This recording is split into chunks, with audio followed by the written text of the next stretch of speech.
Hello everybody and welcome to another amazing MCO edition of Fuel.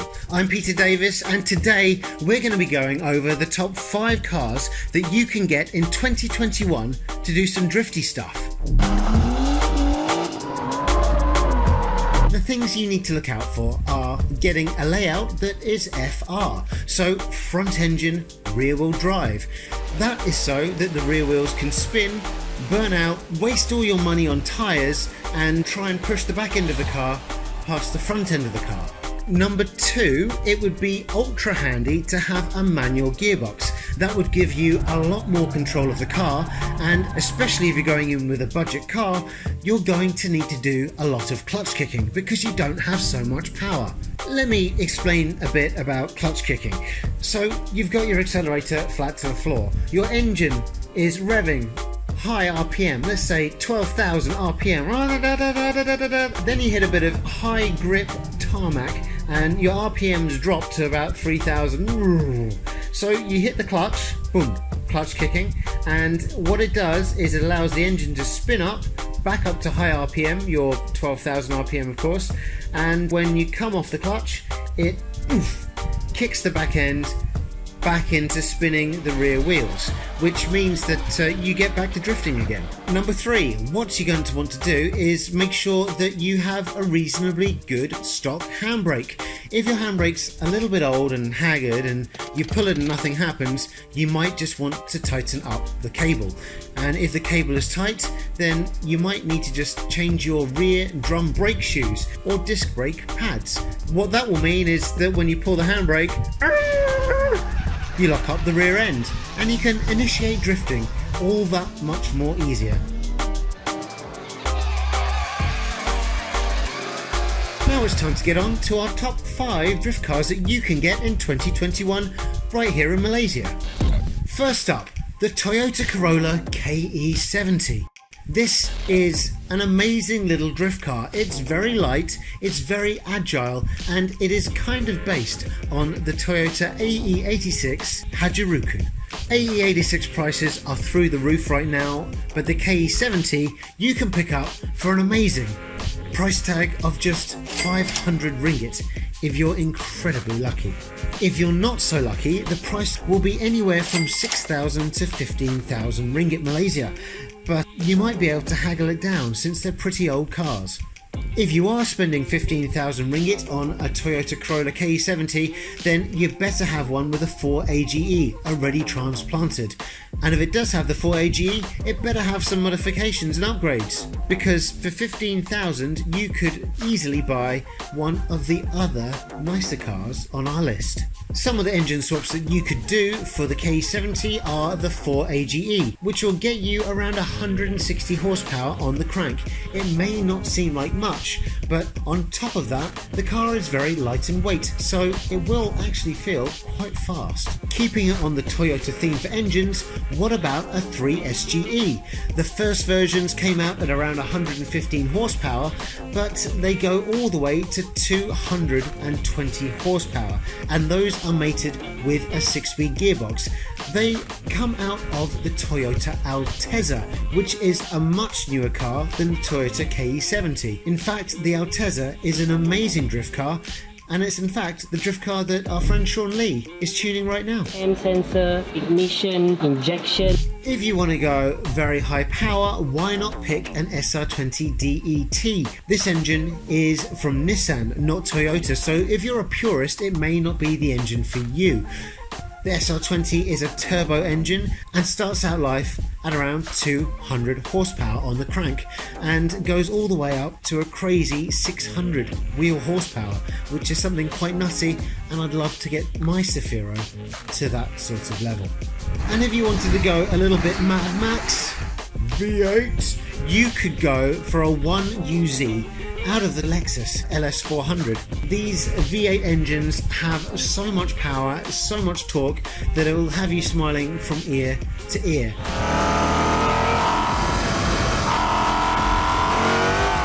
But you're going to have an extremely heavy front end and your handling is going to be completely shot. Next up, we have the Toyota Corona. This car is a little bit harder to find, but it has a very similar chassis to the KE70, and all the engine swaps that we just mentioned for the K70 can be done to the Toyota Corona. The Toyota Corona, not to be confused with the coronavirus, can be found in EPO as an ex-taxi. This slightly old and decrepit taxi will be able to get you from A to B sideways. If you keep a vigilant eye out on Muda pages, you can pick one up for as little as 6,000 ringgit. But it's more likely that you're going to be able to find one of these Toyota Coronas on Facebook Marketplace. Most of the Toyota Coronas that I've seen in the past have been swapped with much cheaper engines. Less of the 4AGE for weight balance, no 3SGEs, but more likely old engines like the RB20 DET out of old Nissan Skylines.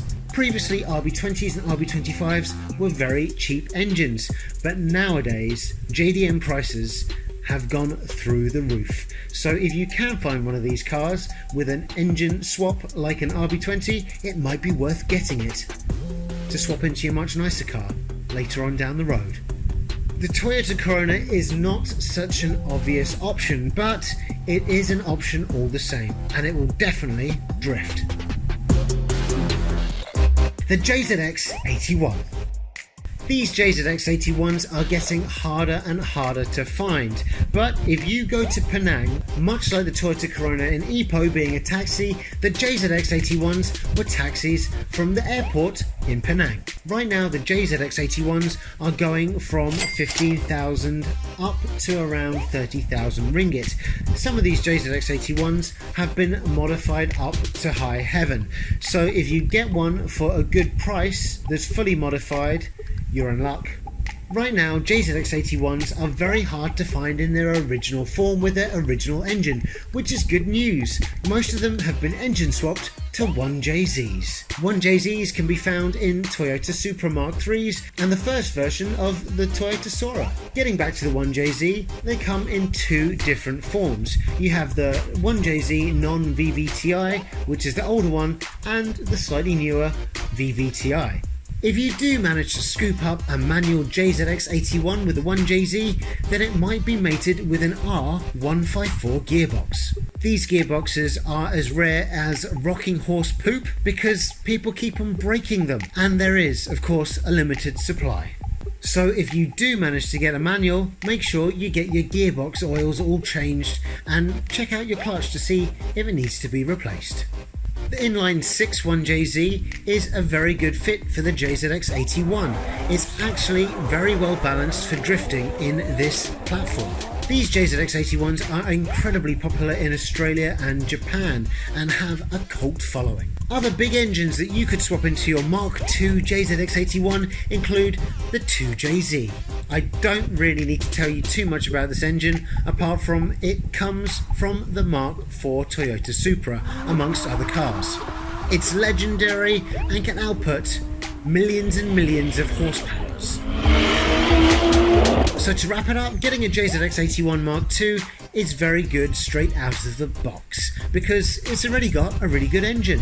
1JZ! Next up, BMW E36.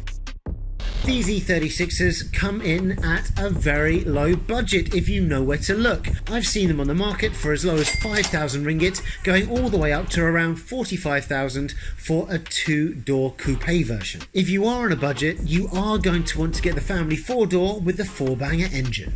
The BMW E36s generally come with a 1.8 litre engine.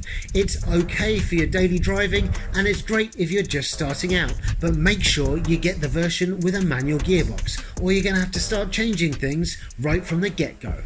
If you did want to change the engine and gearbox because you got an automatic and you're a bit tired with the 1.8 litres, then you could go for a 3 litre S50 or a 3.2 litre S52. In Europe, these BMWs are something like the Nissan Silvia S13.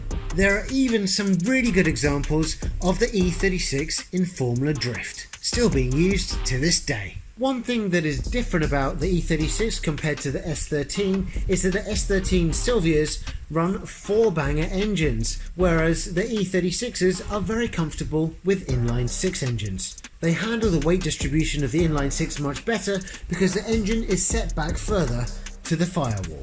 Because the E36 is good with an inline-6 engine, there are many examples of RB20 swaps, RB25 swaps, in fact even 1J and 2JZ swaps. Last but not least, it's the Nissan Zafira A31.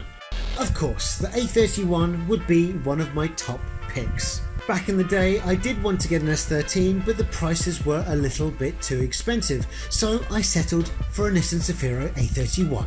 The A31 has a slightly longer wheelbase compared to the S13, means that it's actually easier to control in a drift. It's a lot more forgiving.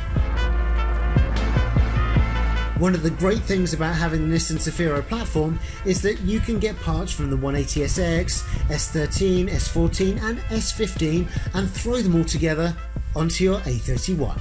Check out the GK Angle Kit episode. RCC roll center correction kit. Right now, most of the Nissan Zafiras that you can get on the market have been highly modified. Lots of parts have been changed and almost nothing is stock. Body kits are incredibly easy to get hold of, so if you are into drifting, then it's going to be easy to replace the bumpers that you're going to end up breaking. Price-wise, Nissan Zafiros are available from around 10,000 ringgit if you're incredibly lucky, usually 15,000 ringgit to start with, all the way up to 35,000. There are many engine options to choose for the Nissan Zafiro. Most people do opt for the RB20 or RB25, but of course you can also fit in the 1JZ and the legendary 2JZ. But to keep it Nissan, what about the RB26 DETT, which comes out of Godzilla, the R32 GTR? Personally, I tried the RB26 DETT and I ended up swapping it for an SR20 in my drift car. Long story short, the RB26 DETT can be very costly to maintain, whereas an SR20, although expensive to buy right now outright, it's easy and much cheaper to maintain. And my SR20 puts out 340 wheel horsepower right now, which is nothing to sniff at. And in fact, that's more powerful than a stock standard RB26 DETT and the 2JZ. So to sum it up, the Nissan Zafiro is a great platform to drift with, since it has a longer chassis, which makes it easier to drift and control your drift angles. It comes with a good engine to start with, and there are lots and lots of aftermarket parts available. And in case you do get itchy fingers, there are plenty of engine swaps you could go for. There you go, ladies and gentlemen, that is Fuel's top list of drift cars that you can get in Malaysia in 2021.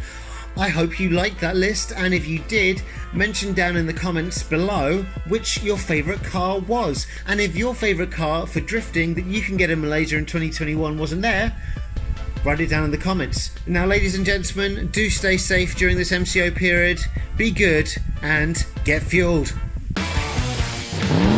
I hope you enjoyed that video. If you did, make sure you like, subscribe and hit that notification button. And be sure to check out some of the other videos we've got over here. Maybe that one, or this one, or that one. Remember, get fueled.